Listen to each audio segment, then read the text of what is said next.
A few weeks ago I showed you how I made this butcher's block top without any fancy woodworking tools, but just starting with an oak work surface and using basic circular saws and clamps and glue. If you haven't seen that video, go and have a look at it. I'll put a link to it in the description below. Today I'm finishing this island movable base that moves around the kitchen, and I think, spoiler alert, it's come out quite well.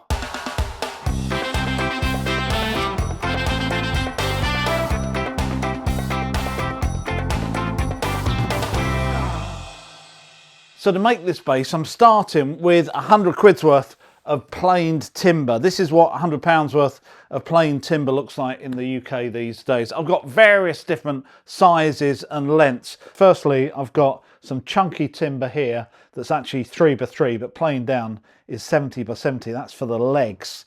Then I've got some slats that I'm going to use for the shelves that are 3x1, that's planed down to 70x20. But most of the horizontal pieces are 2x2 or 44x44. Then I've just got a little bit of 3x2 that just goes on the top, just for the perimeter of the top.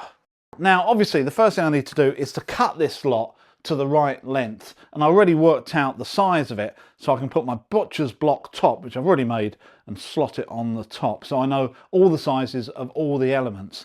However, all the horizontal pieces, are they called stretchers? I don't know. All the horizontal pieces are going to connect to the legs with a mortise and tenon joint. So I'm going to have to add a little bit extra to each end so I can form that tenon. If I don't add that on, that would be very bad news. So I'm going to add another 30mm on either end so I can form the tenon and get some nice strong fixings. Right, so while I cut this, have a listen to Stuart, who will do some sort of overlay to try to describe what I'm trying to make.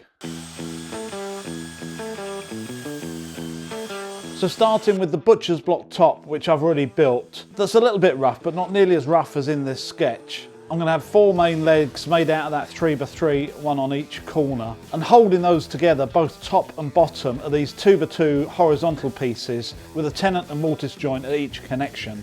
A little bit down from the top, I'm also going to put another ring of 2x2 and box this section in just below the top with a couple of drawers that I can put bits and pieces in. At the bottom, I'll just make some slats with the 3x1 that I've purchased, and then make the whole thing mobile by putting casters on the bottom.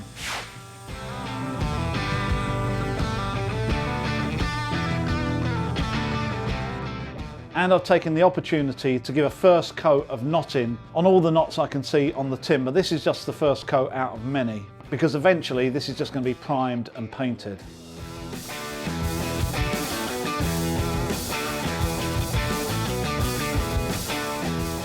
So I've just been playing around with the best way of making these tenons on all my cross pieces. A tenon is just a bit that sticks out and then goes into a hole called a mortise. That would be on my legs, and I'd be pushing that into the hole and then gluing it up, and it'll make a nice tight joint.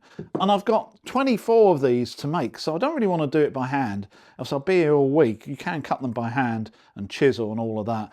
But I'm thinking that I can run them through the table saw at the blade set to a certain height and the fence in a certain position. And if I run it through on each side, that will give me a nice crisp edge all the way round at the right depth and the right distance away from the top. And that's like half the battle over.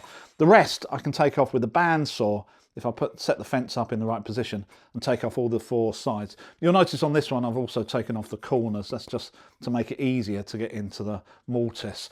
And the mortises on the legs, I really want to construct by using a router. So I need to make some sort of template the same size as this, so the router can follow it. I don't really want to be doing this by hand, else it will take me hours. But a template on that with some sort of thing that the router can follow to make things really nice and easy. But I'm going to start with the tenons, and I'll run these through quickly, and only then I'll worry about the mortise.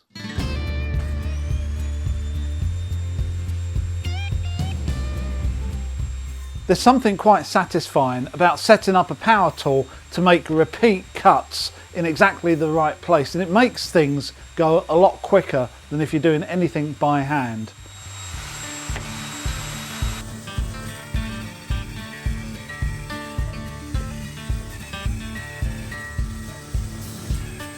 This bit of 3x2 with a V in the middle is something I made on the table saw, must be 3 or 4 years ago, for something completely different, but I'm glad I've kept it because it means I can just knock off those corners easily. And you'll notice I've just put a piece of ply at the back there just to stop me over cutting. And once everything's set up, it didn't take me very long to knock out my 24 tenons. I'm going to be doing some gluing here, so I'll start with a sheet of aluminium so at least I can prise the glue off of it. And I'm thinking to make this square, if I use 4 bits of ply, I can actually adjust it to make it nice and tight. So to stick these together, I'm actually using hot glue here, but the plywood and the whole of the workshop is so cold that it's literally seconds before the thing goes off, so I have to work fairly quickly once the hot glue is applied to the plywood. Just to reinforce the joints, any gaps I see I just fill with some hot glue, which once again within a couple of seconds just goes hard. With a typical tenon in the hole, I can now make sure everything is square and draw a couple of lines where the edge of my legs are in theory. Down one of these lines I can now glue and pin another piece of ply to make a stop, which will position this jig or template in exactly the right position relative to the side of the leg, if you know what I mean. Before I cut any of these mortises, each sharp edge on the corner of the 4 legs, I just take off with my table router fixed with a chamfering bit, and while it's set up I do exactly the same at the bottom of each leg as well. And although I set out exactly where these mortises go, I need 2 on each leg, and they need to be in exactly the same height from the top or the bottom. So as I position my template, I had a really good idea, and that is to put on a bit of a 90-degree stop block, which I'll show you why in a minute. With the little jig in place, I can use my trim router fitted with a straight cutting bit with a bearing on, just to follow the template. Once you've cut the first few millimeters, you can remove the template and it will just follow what you've already cut. So going back to that stop block, that means I can now flip this leg over 90 degrees and put the jig back into exactly the same position, which means that both of my mortises are exactly the same height or distance from the top or bottom, so everything's going to be level. Now, I've not seen any woodworker do this before. I can't believe I'm the first person to invent it. However, I thought it was a good idea. So every now and again I do come up with good ideas, and this one I even impressed myself.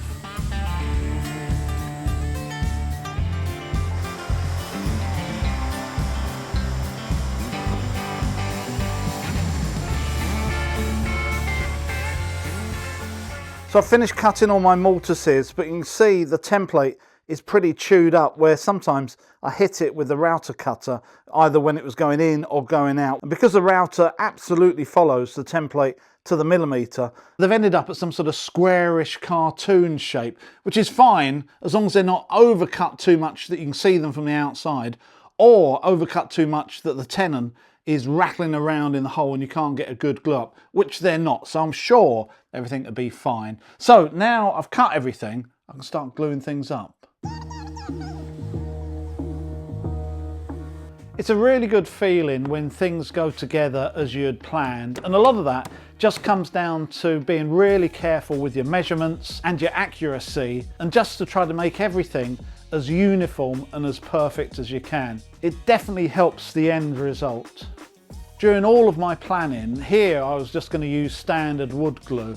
However, because that template got chewed up a little bit and I've got more gaps between the mortise and the tenon than I really wanted to see, I've changed my mind and decided to use expanding PU Gorilla Glue. If you haven't seen this type of glue before, it expands in the first 5 or 10 minutes, filling all the nooks and crannies.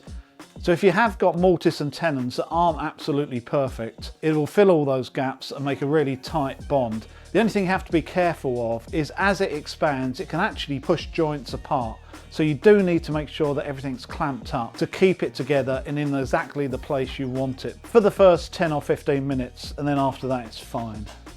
And once everything is clamped up, I also check that everything is vertical, which it is.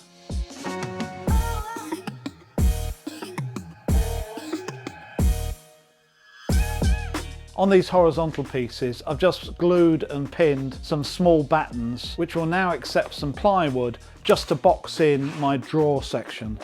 So with the frame structurally complete, I move on to build in my drawers. I've decided that they're going to be 120 millimeters deep, but with 10 millimeters sticking out the bottom, and the plywood at the bottom of the drawers is going to be 9 millimeters. So essentially 100 millimeter deep drawer.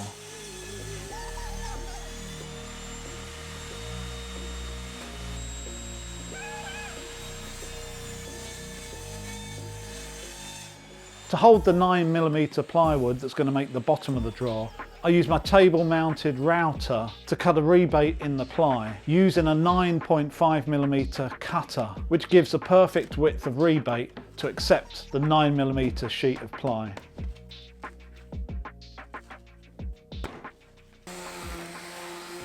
To hold the drawer sides together, I don't use any fancy dowels, sort of floating tenons or none of that sort of stuff. I just glue and pin the ply to initially keep it in position. And once I know everything is square and correct, then I just put in a couple of screws to really clamp the corners together before the glue dries and everything sets. With 3 sides built, I can now slide in my 9 millimeter ply bottom, which fits quite nicely, and then finish the drawer by putting on the 4th side and once again gluing and screwing each corner.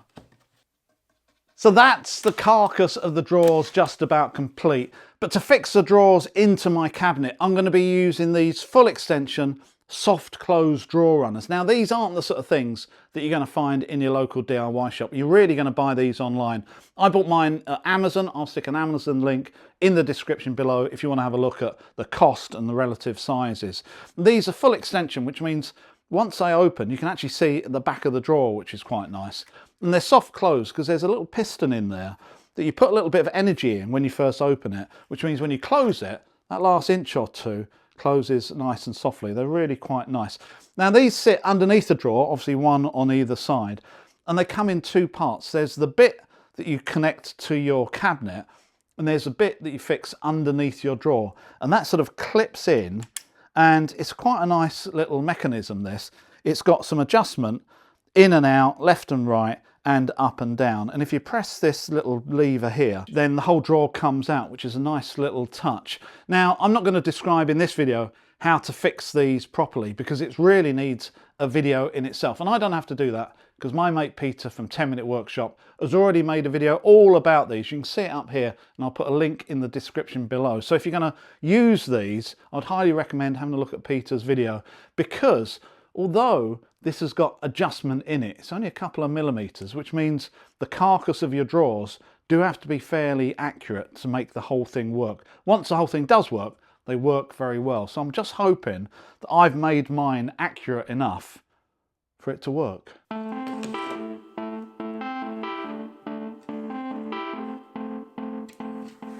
The drawer runners have to be positioned quite precisely from the front face of the cabinet.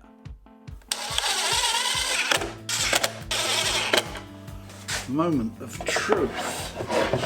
And if you built the drawer to the right size, it slips nicely onto the runners, and then with a push and a click at the end, the runners are connected to the drawer, and if you've done everything right, the drawer should work smoothly.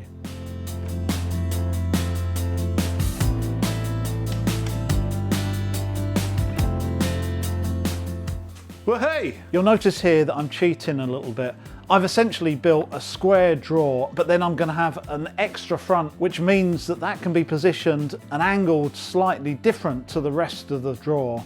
So I've cut 2 bits of MDF, which I position with 3mm shims, which once everything is painted, I can screw onto the fronts of the drawers, just to make everything look perfect.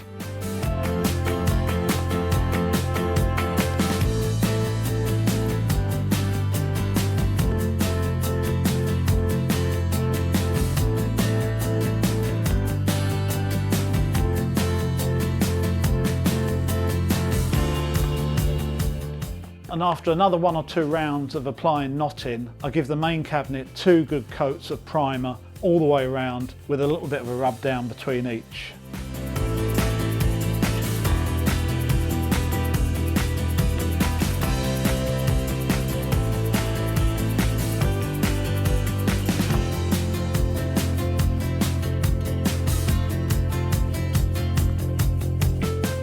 After I've applied the first coat of grey, I cut and fix all my battens for the lower shelf.